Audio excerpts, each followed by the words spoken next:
लेकिन जाति की बात रह नहीं जाती है, क्योंकि कोई भी व्यक्ति एक जाति से वोट लेकर विधायक सांसद नहीं बन सकता है।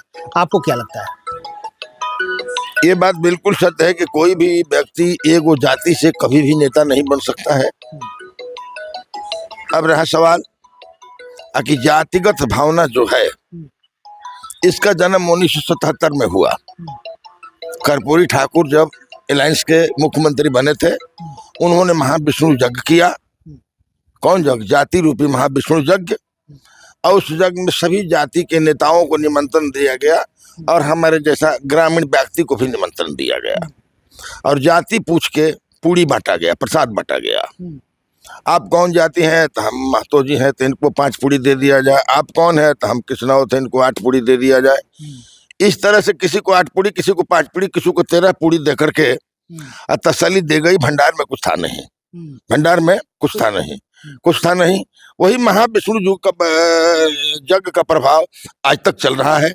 भंडार से किसी को कुछ प्राप्ति नहीं हो रही है, लेकिन हमारे कर्पूरी ने जो जग करके गया, वो जग आज तक अपना रूप दिखा रहा है। हमने तो यही अनुभव किया। भंडार में कुछ भी नहीं, कुछ भी नहीं, कुछ भी नहीं, सिर्फ आश्वासन सामने दिख रही है। नई नई पार्टी जन स्वराज पार्टी, क्या लगता है आपको, इनका स्कोप कहीं रहेगा? या हमको तो नहीं लगता है कि जो अलायंस की राजनीति चल रही है उसमें किसी एक पक्ष को ही कुछ बिगाड़ेंगे, इनका कुछ बन जाएगा, हमको नहीं दिखाई दे रहा। इनका कुछ नहीं बनना, ये किसी को कुछ बिगाड़ेंगे। समृद्धि न्यूज़ और मैं अशोक तिवारी। अभी मैं आप लोगों को एक ऐसे व्यक्ति से मिलवाने जा रहा हूं, यदि कहा जाए तो अनुभव के मामले में बरसों पुराने और हम लोग के अभिभावक हैं। सालिक दुबे, हर कोई जानता है इनको, सलेमपुर के रहने वाले हैं और समाज में एक अलग पहचान, एक अलग रुतबा, कहीं भी अपने आप को, अपने स्टेटस को बरकरार रखते हुए हमेशा से एक दूसरे के लिए समर्पित भावना से लग रहते हैं, जिससे जुड़ते हैं, दिल से जुड़ते हैं और लोगों के लिए अपने समर्पण के लिए जाने जाते हैं। सबसे पहले आपका स्वागत है। आपको भी बहुत बहुत स्वागत है, बहुत आशीर्वाद है। नया साल में आपको बहुत बहुत शुभकामना। स्वस्थ रहे और समृद्धि नित दिन बढ़े। क्या बात है, बहुत बढ़िया, बहुत बहुत धन्यवाद। आपको जानना चाहेंगे, कहीं ना कहीं देखा जा रहा है समाज के हर गतिविधियों से आप अवगत रहते हैं, चाहे वो धर्म से जुड़ा कोई मामला हो या फिर राजनीति से जुड़ा मामला हो। अनुभव के मामले में आपके पास बहुत बड़ा पिटारा है, क्योंकि जिस तरह आपने हर जगह से, हर स्टेज से आपने ये सफ़र तय किया है। राजनीति में भी आप जिस समय थे एक सक्रिय भूमिका में थे, कहीं ना कहीं आपको लोग जानता था और कांग्रेस के एक कट्टर सिपाही के रूप में उस समय जाने जाते थे, एक समय था। कहीं ना कहीं आज भी आपकी पहचान किसी से छुपी नहीं हो। सालिक दुबे का कहीं भी चर्चा होता है तो लोग कहता है कि हाँ, सालिक दुबे है, एक प्रतिष्ठित व्यक्ति है। चाहे वो बिहार में कहीं भी किसी लेवल पर बात कर लिया जाए, गया में भी आप बहुत बढ़िया से अपने समाज को दिशा देते हैं। इस समय का जो राजनीति है और पहले के राजनीति में आपको क्या अंतर दिख रहा है? इस समय की राजनीति में और पहले की राजनीति में कोई कंफ्यूजन नहीं है कि अंतर हम बतावें। इस समय की राजनीति में बच्चा बच्चा राजनीतिज्ञ है, कौन क्या करेगा वही समझ रहा है। नेताओं को भरोसा उस पर है, लेकिन उसको भरोसा नेता पर नहीं है। मैंने तो यही अनुभव किया, मैंने यही अनुभव किया। क्या लगता है इसका अभी जो सामंजस्य बना हुआ है, क्योंकि कहीं ना कहीं राजनीति की बात होती है तो जाति को पहले श्रेय जरूर लोग देता है, लेकिन जाति की बात रह नहीं जाती है, क्योंकि कोई भी व्यक्ति एक जाति से वोट लेकर विधायक सांसद नहीं बन सकता है। आपको क्या लगता है? ये बात बिल्कुल सत्य है कि कोई भी व्यक्ति एक वो जाति से कभी भी नेता नहीं बन सकता है। अब रहा सवाल कि जातिगत भावना जो है, इसका जन्म 1977 में हुआ। कर्पूरी ठाकुर जब अलायंस के मुख्यमंत्री बने थे, उन्होंने महाविष्णु यज्ञ किया। कौन यज्ञ? जाति रूपी महाविष्णु यज्ञ। और उस यज्ञ में सभी जाति के नेताओं को निमंत्रण दिया गया और हमारे जैसा ग्रामीण व्यक्ति को भी निमंत्रण दिया गया और जाति पूछ के पूड़ी बांटा गया, प्रसाद बांटा गया।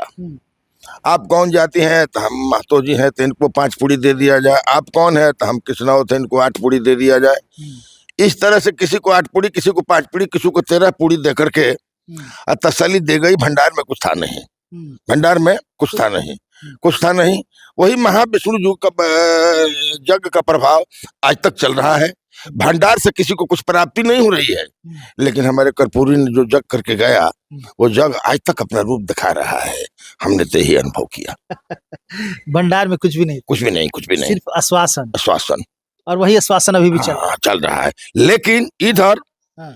विगत हम देखते हैं 2 चुनाव से जातिवाद लगभग 70% से 60% एकदम समाप्त हो गया है। समाप्त हो गया। हाँ हाँ, इसका कारण क्या है? कि हर वर्ग में विद्वानों की संख्या बढ़ी है। रही बात कि आप ले लीजिए हमारे जादव वर्ग का, तो आप देखिए 4 जो पिछला चुनाव हुआ, उपचुनाव, उस चुनाव में चारों एनडीए गठबंधन ने बाजी मारा, जिसमें एक वो क्षेत्र था बेलागंज। आज भी वहां के जो सुरेंद्र जी सांसद है जहानाबाद के, मगध क्या कहा जाएगा, मगध नरेश के नाम से जाने जाते हैं। उनको और उनका सपोर्टर को, हम लोगों को भी ऐसा विश्वास नहीं था कि वह चुनाव लूज कर जाएंगे बेलागंज से। अब देखिए वहां जादव जिलों ने उन्हें पलट दिया। आ जाए तड़ारी, जहां से हमारे सांसद विधायक थे, वहां भी लोगों ने पलट दिया। माने चारों में पलट दिया। जाति बात कहाँ गई? क्योंकि अब वो जादव नहीं रहे जो 20 वर्ष 25 वर्ष पहले थे। अब उन लोगों में हम लोगों से ज्यादा विद्वान उनके परिवार में हो गया है।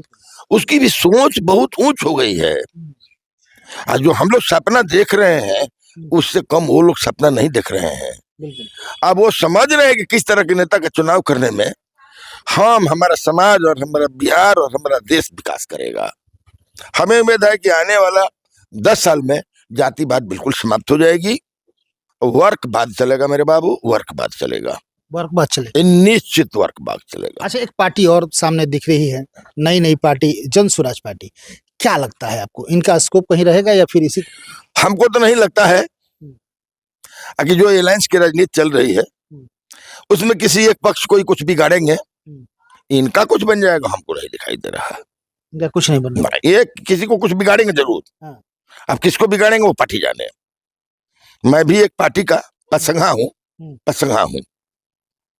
कौन सा पार्टी का पसंगा हूँ? उम्र को देखते हुए 71 प्लस हुए, न संसद की कामना है न विधायक की कामना है, लेकिन जब थोड़ा नाम चर्चित है तो कहीं ना कहीं किसी न किसी को तो आदर देना है।